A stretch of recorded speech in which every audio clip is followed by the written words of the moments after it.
আপনারে আমার এই দুনিয়ার জমিনও ফাটাইছেন আল্লাহ রাব্বুল আলামিন। এই দুনিয়ার জমিনও ফাটাইয়া আল্লাহর হুকুম মানবার লাগি হইয়া দিছেন। আল্লাহ রাব্বুল আলামিন কুরআনুল কারীমের মধ্যে বলেন, আমার তিলাওয়াতকৃত আয়াতের মধ্যে আল্লাহ রাব্বুল আলামিন বলেন, ফাযাল্লাহুমাশ শাইতানু আনহা ফাখরাজাহুমা মিম্মা কানা ফি ওয়া কুল্না বিতু বাদুকুম লিবাদিন আদু ওয়ালাকুম ফিল আরদি মুস্তাকাররু ওয়া মাতাউন ইলাহিন। আল্লাহ রাব্বুল আলামিন ওই দুনিয়ার জমিন আপনারে আমারে আল্লাহর হুকুম মানবার লাগি আল্লাহ এই দুনিয়ার জমিন পাঠাইছেন।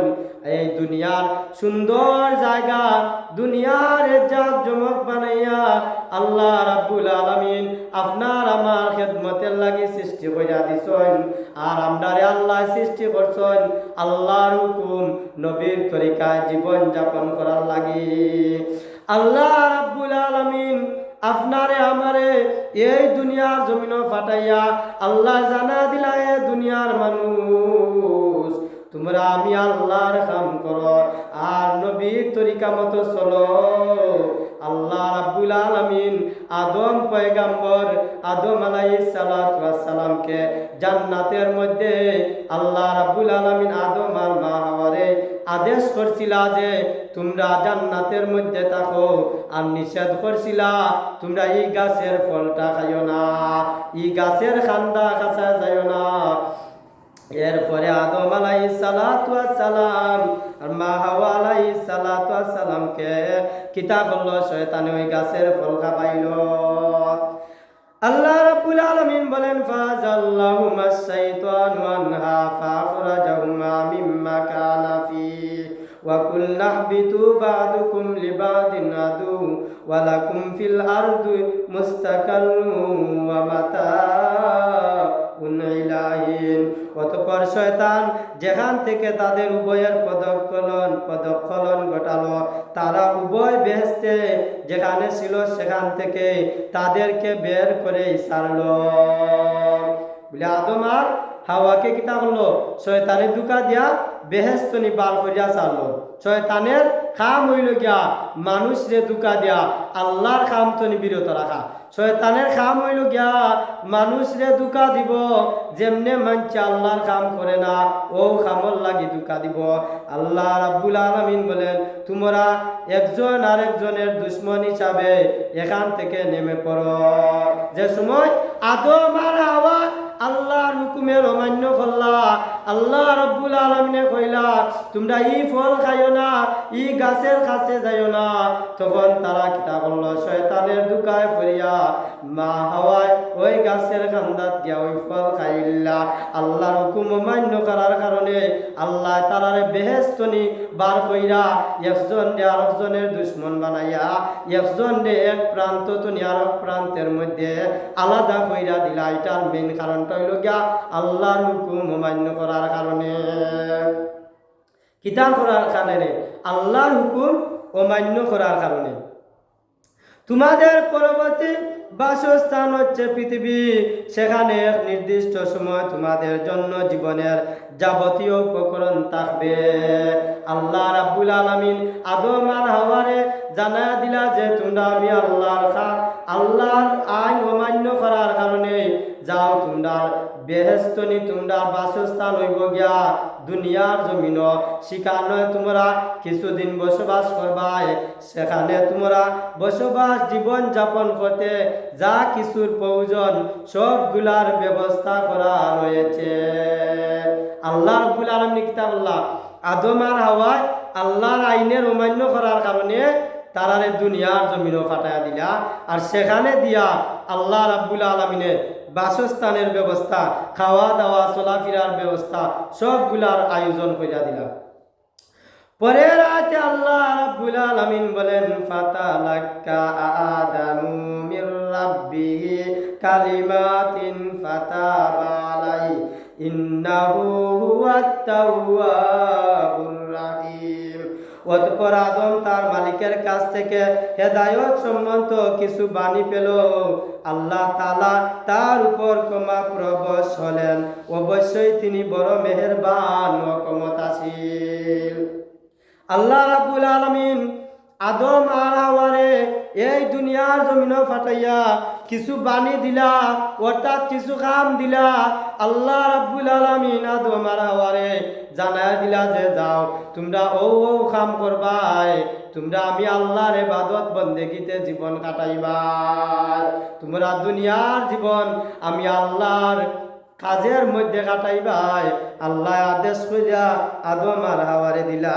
আর ক্ষমা পরশ হলেন, অবশ্যই তিনি মেহেরবান ও দয়ালু, তিনি মেহেরবান ও ক্ষমতাশীল। পরের আয়াতে আল্লাহ রাব্বুল আলামিন বলেন কুল্লাহবিতু মিনহা জামিআ ফাইম্মা ইয়াতিয়ান্নাকুম মিন্নি হুদান ফামান তাবিআ হুদায়া ফালা খাউফুন আলাইহিম ওয়ালা হুম ইয়াহজানুন।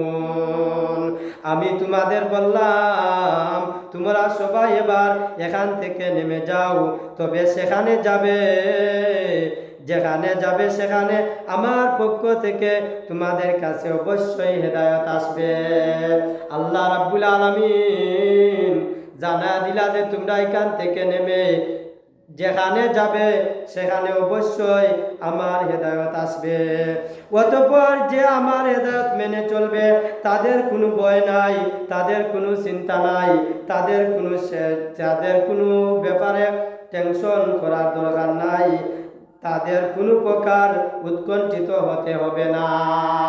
আল্লাহ রাব্বুল আলামিন বলেন ওয়ালা খাউফুন আলাইহিম ওয়ালা হুম ইয়াহজানুন ফামান তাবিআ হুদায়া ফালা খাউফুন আলাইহিম ওয়ালা হুম ইয়াহজানুন। অতঃপর যে আমার হেদায়েত মেনে চলবে তাদের কোনো ভয় নাই, অর্থাৎ আল্লাহর হুকুম যে মান্না চলবো, আল্লাহর হুকুম মতো যে দুনিয়া জীবন যাপন করব, তার কোনো চিন্তা নাই, তার কোনো ভয় নাই, তার কোনো পেরেশানি নাই, তার কোনো প্রকার উৎকণ্ঠিত হতে হবে না। অপরাধে আল্লাহ রাব্বুল আলামিন বলেন ওয়াল্লাযিনা কাফারু ওয়া কাযযাবু বিআয়াতিনা উলাইকা আসহাবুন নার হুম ফিহা খালিদুন। আর যারা সে হেদায়েত অস্বীকার করবে এবং আমার আয়াতসমূহকে মিথ্যা প্রতিপন্ন করবে তারা হবে জাহান্নামের বাসিন্দা, তারা সেখানে চিরদিন থাকবে। অর্থাৎ যারা আমি আল্লাহর হুকুম অমান্য করব, যারা আল্লাহর হুকুম মানবে না, যারা নামাজ পড়বে না, রোজা রাখবে না, আল্লাহর হুকুমের অমান্য করবে, তাদের যারা আল্লাহর আয়াত সমূহকে অস্বীকার করব, আল্লাহ বলেন তাদেরকে আমি আল্লাহ জানাই দিলাম তাদের জন্য জাহান্নাম চিরকালের জন্য বাসিন্দার হবে, তারা জাহান্নামে চিরকালে থাকবে। তদ্রূপভাবে আল্লাহ রাব্বুল আলামিন আপনারে আমারে আল্লাহ রাব্বুল আলামিন এই দুনিয়ার জমিন পাঠাইয়া বারবার কুরআনুল কারীমের মধ্যে বলেন আকিমিস সালাহ, তোমরা নামাজ কায়েম করো, নামাজ প্রতিষ্ঠা করো। অন্য আয়াতে আল্লাহ রাব্বুল আলামিন বলেন ইয়া আইয়ুহাল্লাযীনা আমানু কু আনফুসাকুম ওয়া আহলিকুম নারা। হে ইমানদারেরা, তোমরা নিজেরা নামাজ পড়ো, তোমার পরিবার পরিজনকে নামাজ পড়াও, তুমি তোমার সমাজে নামাজ পড়ার ব্যবস্থা করে দেও, তুমি রাষ্ট্রের মধ্যে নামাজের বিধান চালু করে দেও, তুমি নিজেও জাহান্নামের আগুন হইতে বাঁচো, তোমার পরিবার আহাল পরিবার পরিজনকে জাহান্নামের আগুন হইতে বাঁচাও। আল্লাহ রাব্বুল আলামিন ইমানদার হলতেরে ডাকিয়া কইলা হে ঈমানওয়ালা, হে ইমানদার হলিয়া আইয়ুহাল্লাযীনা আমানু কু আনফুসাকুম ওয়া আহলিকুম নারা। হে ইমানদারেরা, তোমরা নিজেরা জাহান্নামের আগুন হইতে বাঁচো, তোমার আহাল পরিবার পরিজনকে জাহান্নামের আগুন হইতে বাঁচাও। আর আল্লাহ রাব্বুল আলামিন বলেন জাহান্নামের আগুন হইতে নিজে বাঁচো আর কিতা করো তোমার পরিবার পরিজন সবাইকে জাহান্নামের আগুন হইতে বাঁচাও। অর্থাৎ আল্লাহ রাব্বুল আলামিন বললেন, হে দুনিয়ার মানুষ সকল, আল্লাহ রাব্বুল আলামিনে যে হুকুম করছেন, আল্লাহ রাব্বুল আলামিন বলেন তা'মুরুনা বিল মারুফ ওয়া তানহাউনা আনিল মুনকার, তোমরা মানুষের সৎ কাজের আদেশ করো, অসৎ কাজের নিষেধ করো। আল্লাহ রাব্বুল আলামিনে ফরমান, ও দুনিয়ার মানুষ সকল, হে ঈমানদার সকল মুসলমানেরা, তোমরা নিজেরা জাহান্নামের আগুন হইতে বাঁচো আর তোমার পরিবার পরিজনদের জাহান্নামের আগুন হইতে বাঁচাও। এখন আসেন আমরা তুকায়া দেখা লাগবো জাহান্নামের আগুন হইতে বাঁচতে হইলে কোন কোন কাজ করা লাগবো। বললে আল্লাহ রাব্বুল আলামিনের হুকুম মানা লাগবো। আল্লাহ রাব্বুল আলামিনে যেগুলা নিষেধ করছেন সেগুলা যেগুলারে মান্না চলা লাগবো, যেগুলা নিষেধ করা লাগছেন সেগুলা আমরা বর্জন করব। আল্লাহ যা আদেশ করছেন তা মানবো, আর যেগুলা নিষেধ করছেন তা আমরা বর্জন করব। এখন আল্লাহ রাব্বুল আলামিন বললেন, হে দুনিয়ার মানুষেরা, তোমরা ঈমান আনার বাদে, মুসলমান হওয়ার বাদে তোমরা কিতা করো, নামাজ কায়েম করো। মুসলমান ব্যক্তি তোমরা ঈমান আনার পরে তোমরা কাম হইল নামাজ পড়া। নামাজ পড়ো, রোজা রাখো, হজ করো, যাকাত আদায় করো। তোমার জন্য আল্লাহ রাব্বুল আলামিন ঘোষণা কইরা দেন যে আমি আল্লাহর আইন মানলো, আমি আল্লাহ তারে জান্নাতি বলে ঘোষণা করলাম। অর্থাৎ আল্লাহর হুকুম যে মানব, আল্লাহর আইন যে মানব, আল্লাহ রাব্বুল আলামিন বলেন আমি আল্লাহ তার জন্য জাহান্নামের আগুন আরাম কইরা দিমু। যে আমার হুকুম মানলো, আমি আল্লাহ কইলাম নামাজ পড়ো, যে নামাজ আল্লাহ রাব্বুল আলামিন নামাজ ডাইরেক্ট আল্লাহর নবীর কাছে দিছেন, আর আমরা সেই নামাজ পড়ার কথা আল্লাহ রাব্বুল আলামিন বারবার কুরআনুল কারীমের মধ্যে ঘোষণা করছেন। এখন আমরা পাইলাম ইমানের পরে স্তর হইল নামাজ। এই নামাজ আমরা যদি পড়ি না কি তৈব বলে আল্লাহর আইন অমান্য করার কারণে, আল্লাহর হুকুম অমান্য করার কারণে আল্লাহর কাছে জবাবদিহি করা লাগবো। তুমি যে আল্লাহর হুকুম মানো না, তুমি যে আল্লাহর হুকুমের আইনের অমান্য করলা, এর কারণে তোমার আল্লাহর কাছে জবাব দেওয়া লাগবো।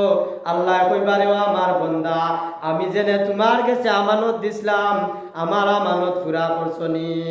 তখন বান্দা কইব, আল্লাহ কি আমানতটা আমার কাছে দিছলাই? আল্লাহ রাব্বুল আলামিনে ফরমায়, প্রথম নম্বর আমানত হইল ঈমান। আমি আল্লাহ তোমাদেরকে ঈমান দান করছিলাম। ঈমান দান করার বাদে মুসলমান হওয়ার পরে, ঈমানদার হওয়ার পরে আল্লাহ রাব্বুল আলামিন বলেন, ইয়া আইয়ুহাল্লাযীনা আমানু, ইয়া আইয়ুহাল্লাযীনা আমানু ইসতাঈনু বিসসাবরি ওয়াসসালাহ।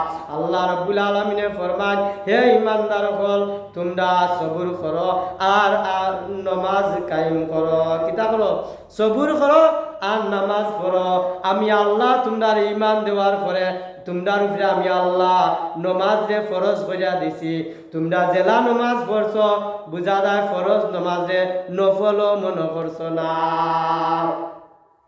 আল্লাহ রাব্বুল আলামিন আমরার উপরে দিনে রাইতে 5 ওয়াক্ত নামাজ ফরজ কইরা দিছেন।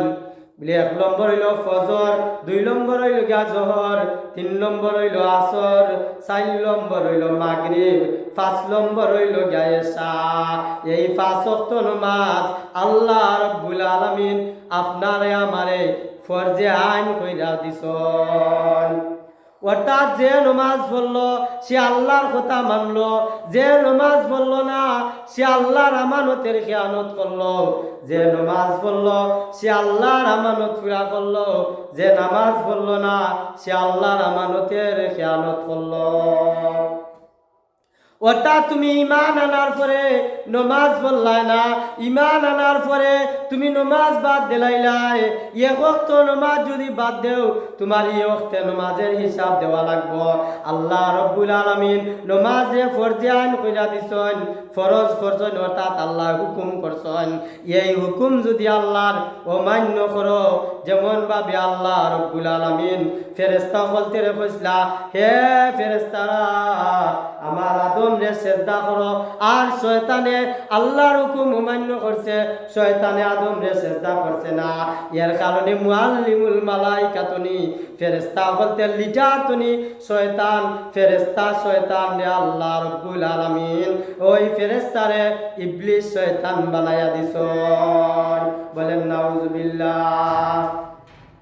বলে আল্লাহর হুকুমের অমান্য করার কারণে, আল্লাহর হুকুম না মানার কারণে আল্লাহ কইছেন আদম রে সেজদা করো, ফেরেশতারা সেজদা করছেন কিন্তু শয়তানে সেজদা করছে না। আল্লাহ রব্বুল আলামিনের একটা হুকুম অমান্য করার কারণে আল্লাহ ওই ফেরেশতাদের লিডার তনি ইবলিস শয়তান বানায়া দিছন। আর আমরারে কিতা দিনের আইতে আল্লাহ রব্বুল আলামিন পাঁচবার নামাজ ফরজ করছেন, অর্থাৎ পাঁচবার আল্লাহ রব্বুল আলামিনে আমরারে হুকুম করছেন যে নামাজ পড়ো। মসজিদের মধ্যে মাইকের মধ্যে নামাজের লাগি ডাকার ব্যবস্থা করিয়া দিছেন যে মানুষ তোমরা আল্লাহ বড়, আল্লাহ বড়, নামাজের দিকে আসো, দুনিয়ার সব কিছু তৈয়া নামাজের দিকে আসো, নামাজের মধ্যে আসো। এখন কিতা করি আমরা দিনে পাঁচবার আমরা নামাজ পড়িনি, আমরা শুধু জুম্মার নামাজ হয়, বাকি সব নামাজ হল আছে, এটা বুঝা যায় আমার কাছে ফরজ নাই। আমরা এমনভাবে চলি যে আমরা বাকি নামাজ হল একবারেও পড়ি না কইলে চলে। আমরা সমাজও দেখা যায় মানছে একটু কামের চাপ দিলে নমাজ বাদ দিলাই, কারণ হইল গিয়া নমাজের তো জবাব দুনিয়াত দেওয়া লাগে না, নমাজের হিসাব দুনিয়াত দেওয়া লাগে না, অন্য খানো দেওয়া লাগবে, পরকালে নমাজের হিসাব দেওয়া লাগবে। বিদায় বাকি রাখার কারণে মানুষে কিতা করে ই নমাজ যে মানুষে গুরুত্ব দেয় না, মানুষে নমাজ যে এমন ভাবে মনে করে যে নমাজ তো আল্লাহ রব্বুল আলামিন, ই নমাজের মনে হয় কোনো হিসাবও লইতা নাই। আমরা চলাফেরায়, আমরা ব্যবহারে আমরা নমাজ পড়ি না, এতে বোঝা যায় যে আল্লাহ এই নমাজের হিসাব আমরার কাছে লইতা নাই। আর আল্লাহ রব্বুল আলামিনে ফরমান রে আমার বান্দা বান্দিরা, ইচ্ছা কইরা যদি কেউ এক ওয়াক্ত নামাজ পড়ে সারিলাই, এক ওয়াক্ত নামাজ বাদ দিলাই, আল্লাহ রব্বুল আলামিনে ফরমান 2,88,000 বছর জাহান্নামের আগুনে জ্বলা লাগবো। অর্থাৎ তোমার কোনো ধরনের কোনো কাজ নাই, তোমার কোনো উজর নাই, তোমার কোনো নমাজ পড়ার ব্যবস্থা আছে, নমাজ পড়ার যা কিছু লাগে তোমার ব্যবস্থা আছে, ইচ্ছা করিয়া তুমি নমাজ পড়লাই না, এই ওয়াক্তের নমাজ তুমি কাজা করলাই, এই ওয়াক্তের নমাজ কাজা করার কারণে 2,88,000 বছর জাহান্নামের আগুনে জ্বলা লাগবো এক ওয়াক্ত নমাজের কারণে। আর আমরা তো দিনও 5 ওয়াক্ত নামাজ বাদ দিলাইলাম, 5 ওয়াক্ত নামাজ আমরা বইয়া বইয়া খাটাইলাম, দোকানও বইয়া খাটাই, আমরা রাস্তার মধ্যে বইয়া খাটাই, বাড়ির মধ্যে বেকার বই থাকি, এর বাদও আমরা নামাজ পড়ি না। বুঝা যায় যে নামাজ আমরার কাছে ফরজ হইছে না। কিতা করা যায়? বুঝা যায় যে নামাজ আমরারে ফরজ হইছে না, এটা যে আল্লাহর আইন এটা বুঝা যায় আমরা জানি না, এটা আমরা চিনি না, আল্লাহর আইন করে আমরা মানতে চাই না। আল্লাহ রব্বুল আলামিনে ফরমান এক ওয়াক্ত নামাজ কেউ যদি ইচ্ছা করিয়া কাজা করে 2,88,000 বছর জাহান্নামের আগুনে জ্বলিয়া যাওয়া লাগবো, হিসাব দিয়া যাওয়া লাগবো। প্যারে হাজিরিনে কেরাম।